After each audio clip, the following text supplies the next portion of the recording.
Mami, saan ka pupunta? Iiwan niyo po ba kami? Mga anak, mag-aaral kayo na mabuti ha. Huwag kayong magpapasaway sa tita nyo. Opo, Mami. Mag-iingat ka po doon, ha? Opo, ate. Mami, bakit ka po aalis? Magtatrabaho ko para sa atin. Eh, paano naman po kami? Sino po mag-aalaga sa amin? Nandiyan naman yung tita nyo, hindi niya kayo papabayaan. Ate, ikaw na bahala sa mga bata ha. Oo, Raquel. Ako mag-aalala ka. Mag-iingat ka.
Hi Raquel, kamusta? Ito ate, okay lang naman. Nasaan yung mga bata? Yung mga bata, nandito naman. Mga bata, kamustahin niyo muna mami niyo. Hi, Ma. Kamusta po? Ito, medyo pagod sa trabaho. Amy, meron po pala kaming ambagan ngayon sa thesis namin. Need ko po ng pambayad. Ay sige, magpapadala ko mamaya. Okay po, thank you. Lalaki na nila, no? Oo, parang kailan lang, baby ko pa sila. Nasaan si Gwen? Si Gwen, nasa kwarto pa eh. Pero palabas na rin yun, may pasok yun eh. Gwen! Gwen na, kumain ka muna bago umalis. Nandito yung mami mo, kausapin mo muna. Hi Gwen, kamusta ka? Okay lang po. Magas na ako.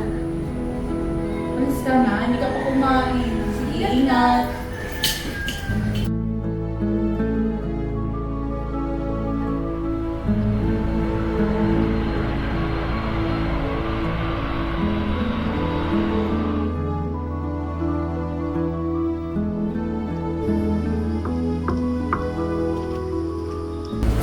Welcome home, sis! Salamat ate. Nasaan yung mga bata? Dito sila. Mga bata, nandito na mami niyo. Mami! Ano? Come home po. Welcome home.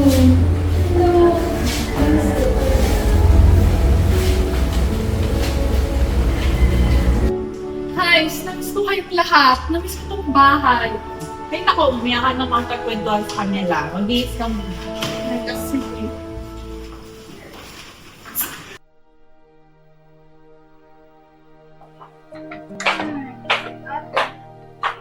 oh, aga mo naman mag-ising. Dapat nagpahinga ka muna. Hindi na ate. Gusto ko rin sana ipaganda ng ano yung mga bata. Ganun ba? Hindi mo agad sinabi. Nakapagluto na ako. Ganto na lang, tulungan mo na ako mag-prepare ng table. Kamusta naman ang mga bata? Ha, yung mga yon, wala naman natin ang problema sa kanila. Si Gwen ate, kamusta?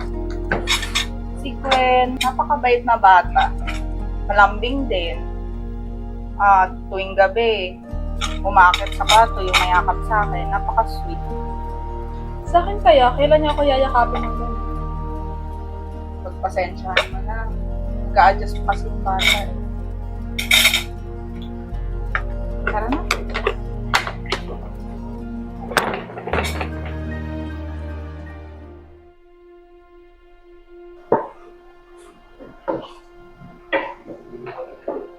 Ang aga niyo ah.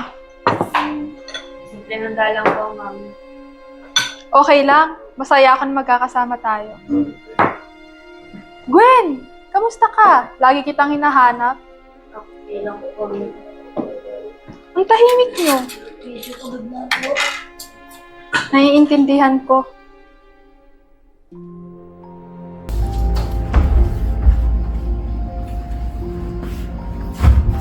Hanggang kailan ganito? Bukas na yung birthday ni Mami pero parang lahat pa rin tayo may sarili-sariling mundo. Eh ano bang gusto mo? Mag-party tayo na parang walang issue. Gusto ko lang naman na kahit minsan magtulungan tayo. Tulungan saan? Sa pagpapanggap na okay na ang lahat? Pwede ba wag na lang muna tayo mag-away? Hindi to away, matagal na to. Pagod na ako na lang palagi nag-iisip, ako na lang palagi yung nag-aayos. Eh hindi naman lahat kailangan kontrolado. Kontrolado? Responsibilidad to. Ayan na naman, lahat responsibilidad. Lahat mali kapag hindi pasok sa gusto mo. Kasi ilang taon ka na sa college tapos parang wala kang pakialam. May pakialam ako, hindi lang ako katulad mo. Eh paano ko makikita yun kung araw-araw ganyan ka? Lagi kang naka-cellphone, lagi kang nakahiga. Tapos sasabihin mo sa akin, bukas na lang, mamaya na lang. Hindi lahat ng pagod halata. Pagod? Lahat tayo pagod, pero may ginagawa pa rin kami. So anong ibig mo sabihin? Wala akong ginagawa kasi hindi mo nakikita? Kasi 6 na taon na rin kami nag-a-adjust para sa'yo. Eh bakit parang kasalanan ko pa? Eh hindi ko naman sinabing saluhin niyo ako. Kasi pamilya tayo. Pamilya na palaging ako yung problema? Hindi naman palagi ikaw eh. Hindi porket ikaw yung laging nahuli. Ikaw na agad yung walang ginagawa. Hindi ito tungkol kay Sam, tungkol to sa kung paano tayo mag-usap. Tatakot lang ako Natatakot saan? na baka dumating yung araw na uli na ang lahat. Hindi mo kontrolado ang buhay namin. Pero responsibilidad ko kayo. Hindi lahat ng responsibilidad kailangan hawakan ng mahigpit. Kaya minsan tinatamad na lang ako sumubok. Hindi ka tamad, natatakot ka lang harapin yan. Kasi pag hinarap ko at pumalpak ulit, ako na naman yung disappointment. Hindi ka disappointment, ate. Pero ramdam ko, Lahat tayo may sama ng loob. Kaya gusto kong ayusin to eh. Kasi hindi ko na rin alam paano magpahinga. di na rin namin alam kung paano umabot. Bukas, haharapin natin si Mami. Sana makinig na tayo sa isa't isa.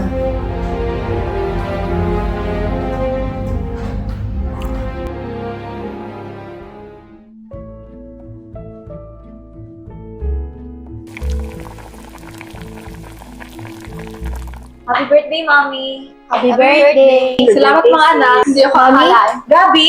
Hindi na pwedeng mamaya. Ano yun, Nak? Kailan niya po huling tinanong kung kamusta talaga kami? Araw-araw ko kayong iniisip. Pero hindi po sapat yung iniisip lang. Ginawa ko lahat para sa inyo. Oo nga po, pero wala kayo nung kailangan namin kayo. Gabi, ate, hayaan mo muna. Lumaki kaming sanay na wala kayo tapos babalik kayo na parang okay na agad. Hindi ko naman Pero nangyari pa rin. Akala ko, naiintindihan nyo. Naiintindihan namin, Mami, pero hindi ibig sabihin nun, hindi na kami nasaktan. Mami, pwede ba akong magsalita? Hindi na rin to pwedeng mamaya. Alam ko na ako yung laging napupuna, yung parang walang direksyon, at yung mukhang failure sa paningin nyo. Pero hindi lang ako yung may tinatago. Ate Sam, wag. Hindi ko sinasabi to para ipahiya ka. Ano sinasabi mo? Nakita ko si Gwen. Nakita? Saan? Kasama niya yung best friend niya. Hindi lang basta magkaibigan. Ate Sam, hindi mo Hindi ko kailangan... sinasabing mali ka. Ang sinasabi ko, pareho lang tayo. Kasalanan ba maging ganito? Hindi yun yung punto ko. Ang punto ko, pareho lang tayong natakot magsabi ng totoo. Pareho lang tayong natutong magtago kasi akala natin mas ligtas yun. Natakot ako, Mami. Hindi ko alam kung tatanggapin niyo ako. Hindi ko alam kung mayroon akong space sa buhay niyo. Gwen? Lumaki akong sanay na wala kayo. Si Mama lang andyan, kaya natuto akong mag-isa. Pati sarili ko, tinatago ko. Di ko kayong gustong matakot sa akin. Pero nangyari pa rin, Mami. Hindi lang si Gwen ang natakot, lahat kami. Kaya siguro ako ganito. Kasi ako mismo pakiramdam ko na parang wala akong lugar dito. Oo, mali ako. Mali ako sa pag-aakalang sapat yung padala, sapat yung tawag, sapat yung ingat kayo. Hindi ko nga nakita kung paano kayo natuto magtago. Hindi namin hinihingi na intindihin niyo agad. Gusto lang namin na huwag niyo kami husgahan. At huwag niyo kaming gawing sukatan ng pagkakamali. Hindi pa kami okay. Pero gusto namin magsimula at maging totoo kami. Pwede pa ba? Hindi agad, pero pwede pa.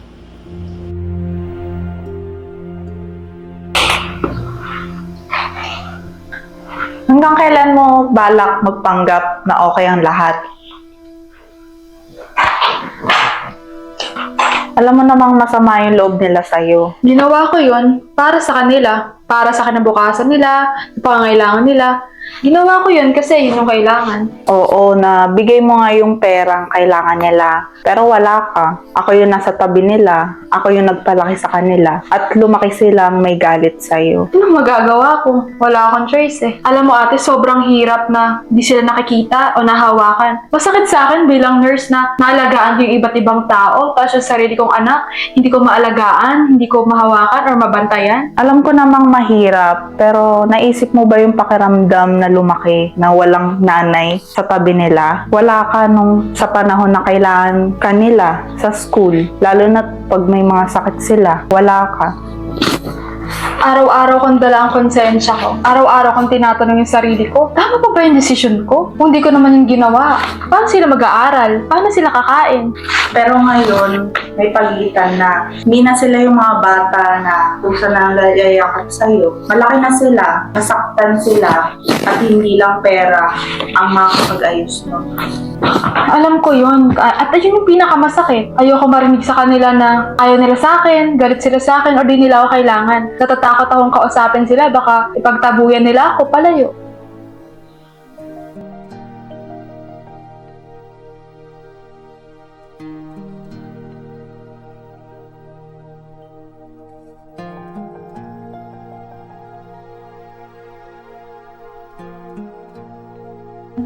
Mami, alam ko, hindi naging madali sa'yo maging OFW.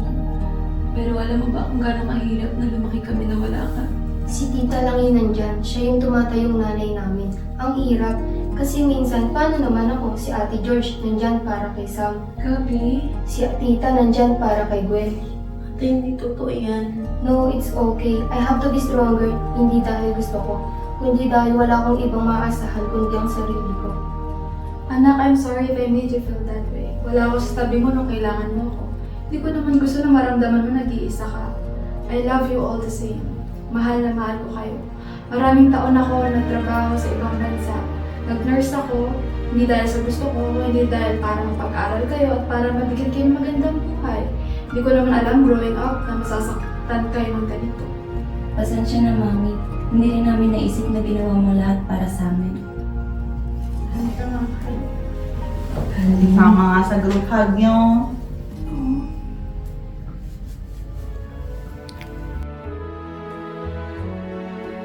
Sobrang namiss ka namin, Mami. Ngayon, ikaw naman pahinga dito sa bahay kasama natin.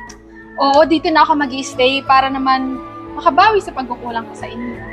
Gwen, anak, huwag mo nga hayaang diktahan ka ng ibang tao. Bisexual ka man or hindi, anak kita at mahal na mahal ka namin ng buong buo. Hindi kasalanan magmahal at hindi mo kailangan magtago kung sino ka. Ang mahalaga sa akin, kung saan ka masaya. Nandito lang kami palagi para sa'yo, Gwen. Thank you, Mami. Thank you sa inyong lahat sa pagpaparamdam na hindi ko na kailangan magtago. Mahal na mahal ko kayong lahat.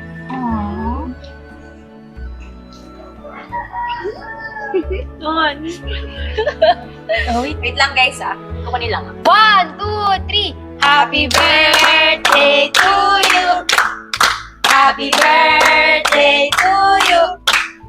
Happy birthday!